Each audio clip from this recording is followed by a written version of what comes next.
Hi everybody, and welcome back to Lost Genre Relationships. If a group of your friends came to you and told you that your significant other was cheating and showed you their proof, would you believe them right away and act on it, or would you talk to your significant other?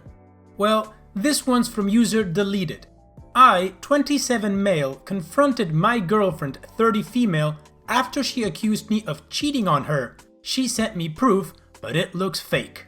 Disclaimer, OP is not from the US and English is not his native language, so I curated his post to give it flow. Let's begin. It's over now, and it was cruel and frustrating. Those guys who told me something isn't right and there is something more in all this mess, well, they were right. I will write down everything that happened in order, so that if this happens to someone else, at least he or she will get an idea, cause this is a long affair. A bit of backstory cause it will be relevant later. My father was very abusive. He used to beat me with a belt and insult me.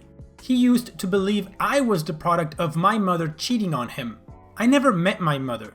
Other family members told me she died when I was a baby. My father told me she ended her life. My father died when I was 17. Flash forward to today. I'm in a relationship and I told my girlfriend about my past because I trusted her and she did help me and understood me.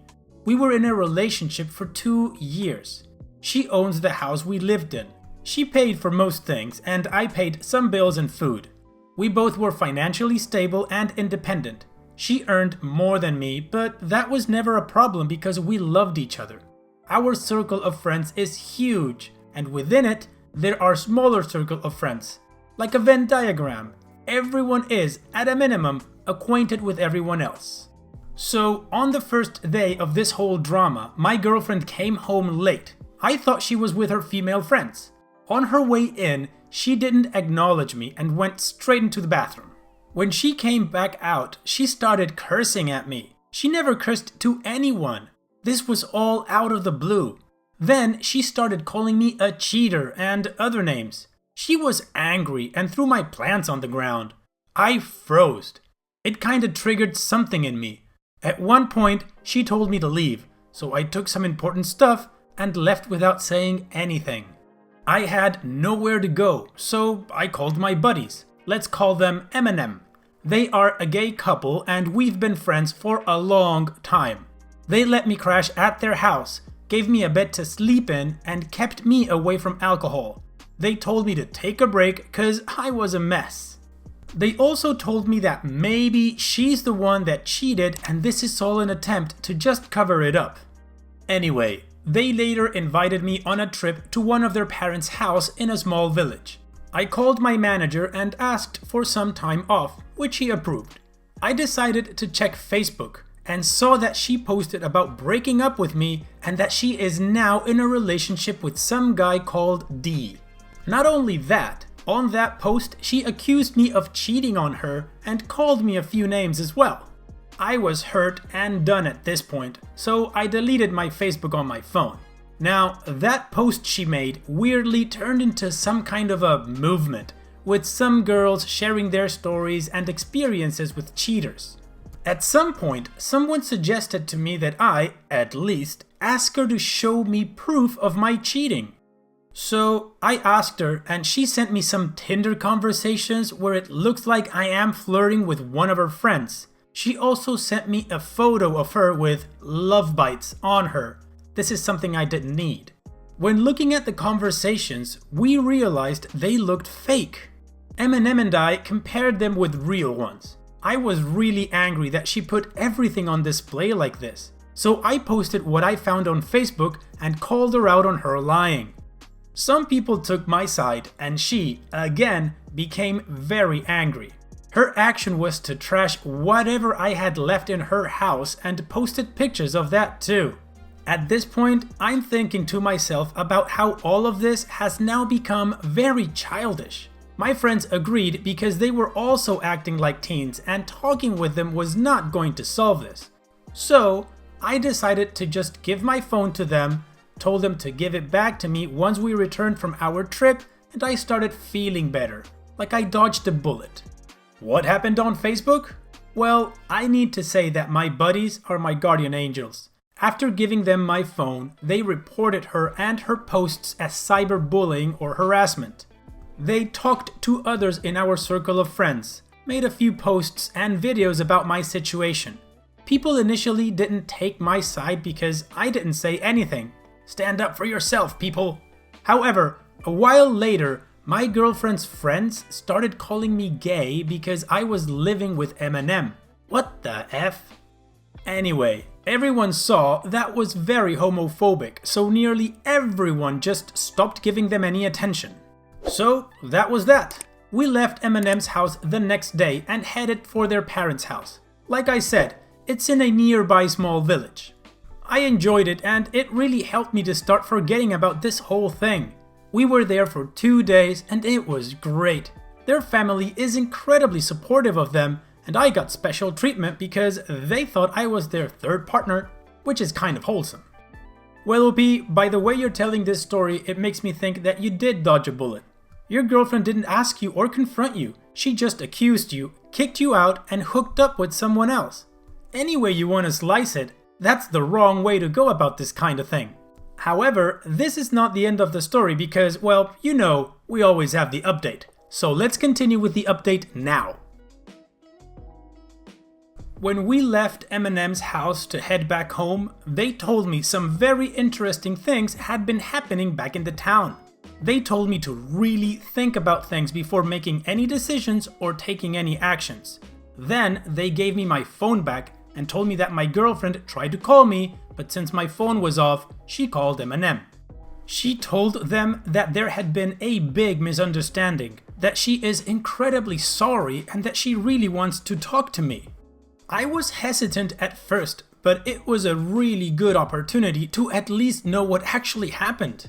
So I called her right away because I wanted to put an end to this.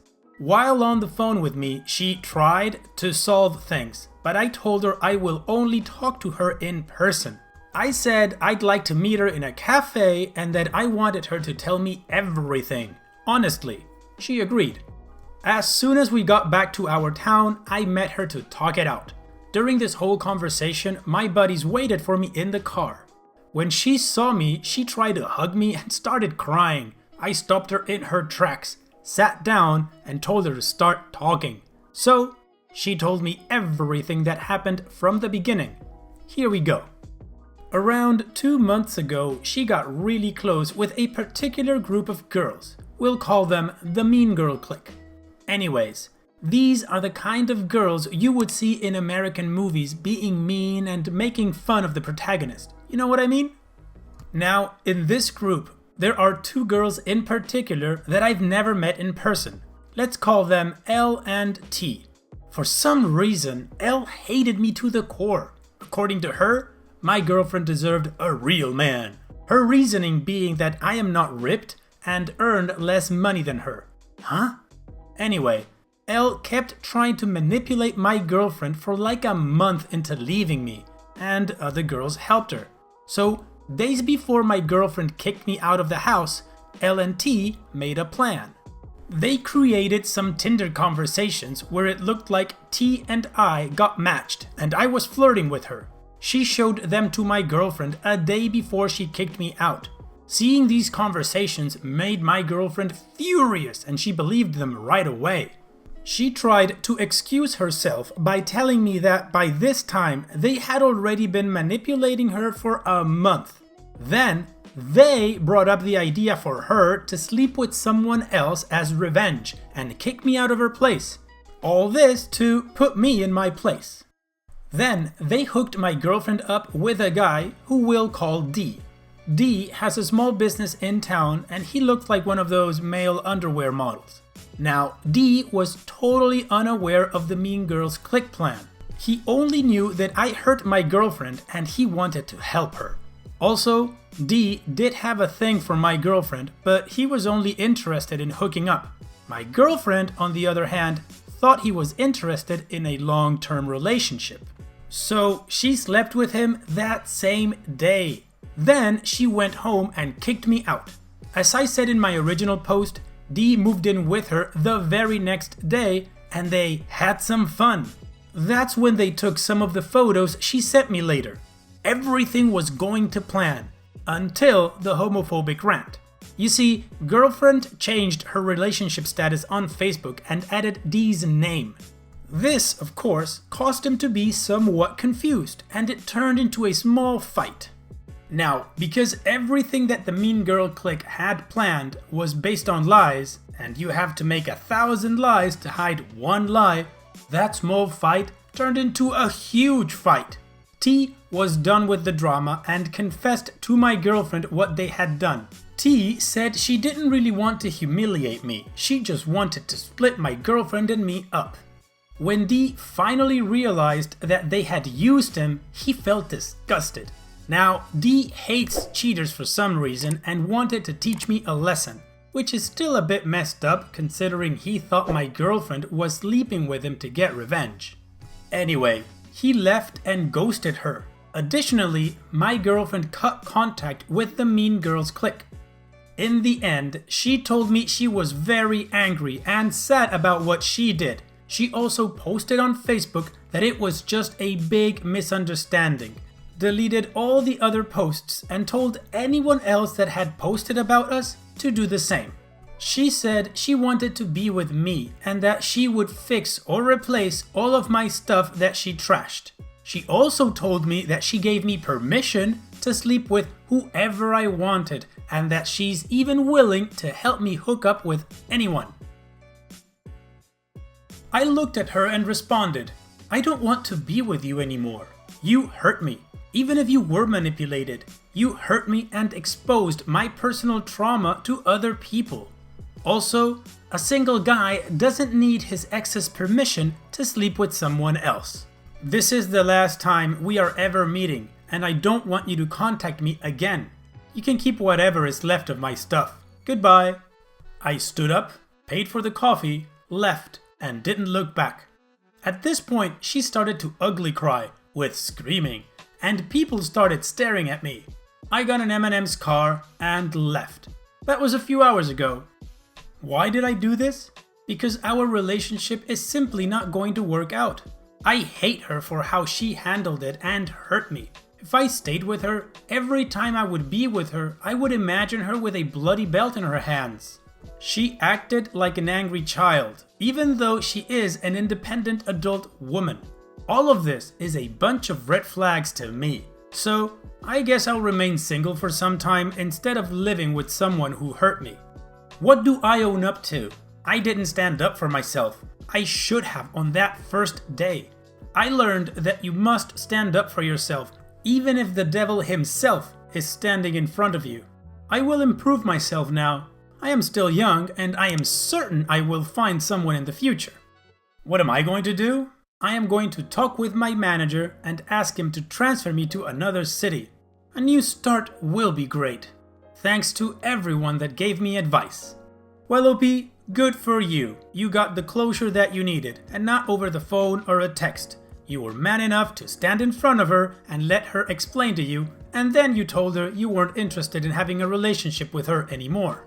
Even though she was willing to give you permission to sleep with somebody else, I really did like your response that a single guy doesn't need permission from his ex. Good for you. Hopefully, your ex now learned that before jumping to any conclusion from anything that anybody could tell her, that she must speak to her partner first, before accusing them of anything.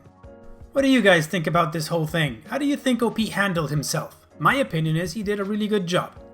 Okay, and now let's move on to the next story. You know, a situation that really would suck is when your significant other is cheating on you with your sibling's significant other.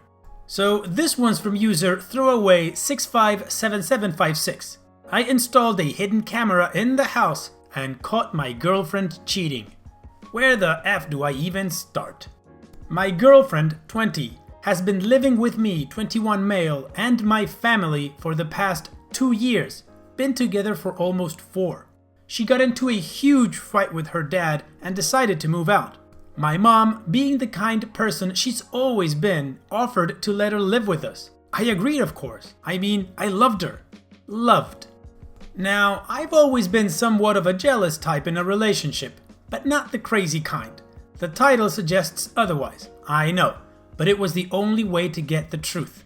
My suspicions first arose about a year ago when I was playing this board game, Codenames, with my sister, 24, her boyfriend, 24, and the cheating bee. Let's call her Stacy.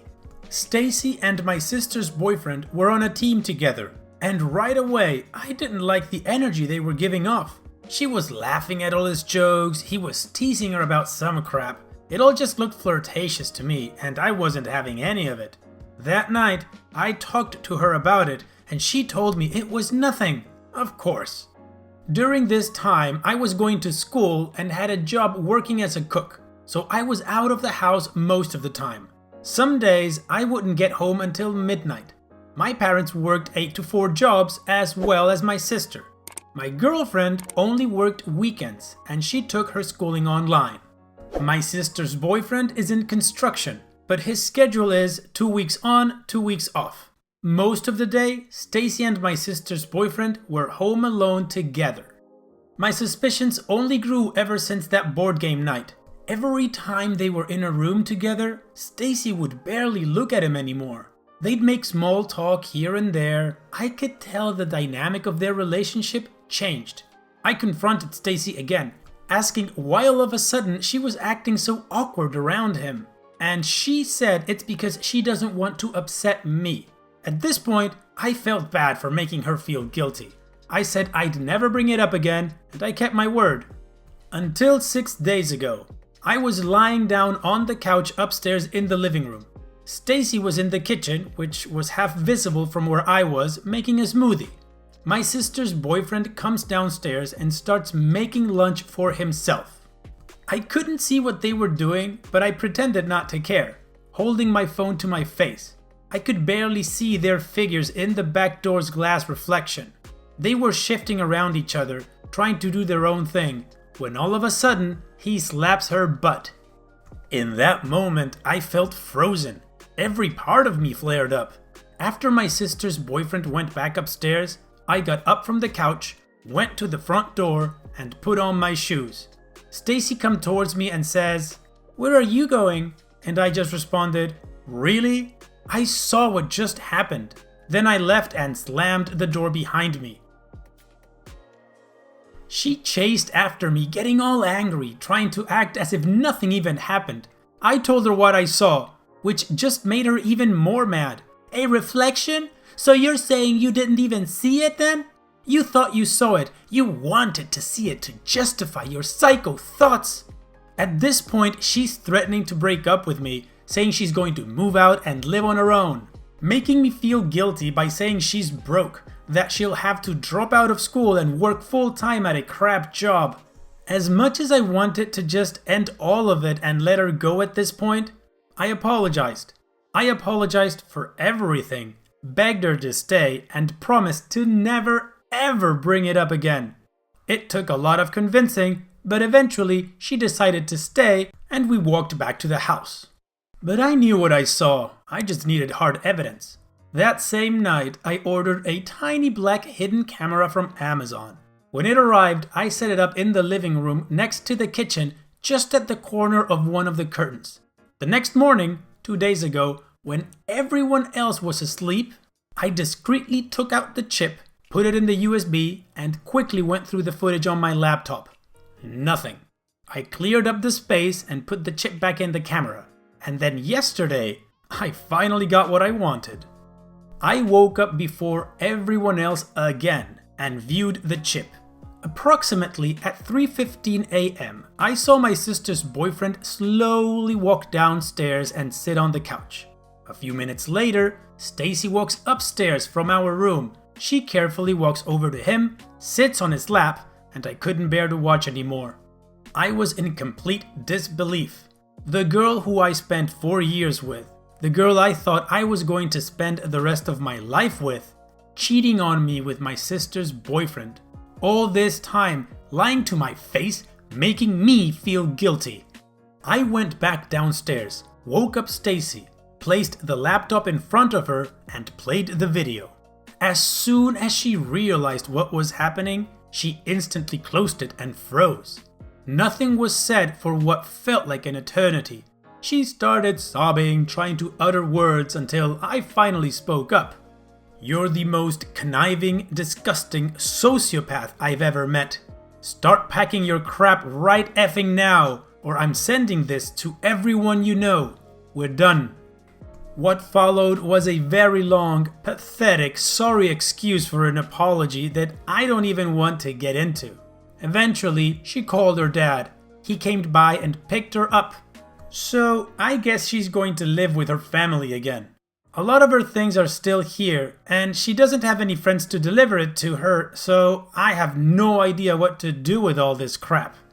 As for my sister and her boyfriend, he's also been kicked out of the house and now has his own place somewhere. Who knows? Maybe Stacy might even move in with him. I don't effing care. Well, OP, it took some time, but you knew what you saw and you knew something was up and you acted on it. Getting the evidence is very important because then there's no way for them to try to flip it on you or gaslight you or anything. It's a good thing you kicked her out even if it was the middle of the night.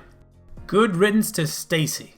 What do you guys think? How would you have dealt with this situation? And so we've reached the end of the video. I truly hope you guys liked it. If you did, go ahead and click like. Of course, don't forget to subscribe and click that bell icon so you get notified every time I upload a new video. Also, here are more videos from my channel that you might enjoy. And having said all that, I will see you guys on the next video.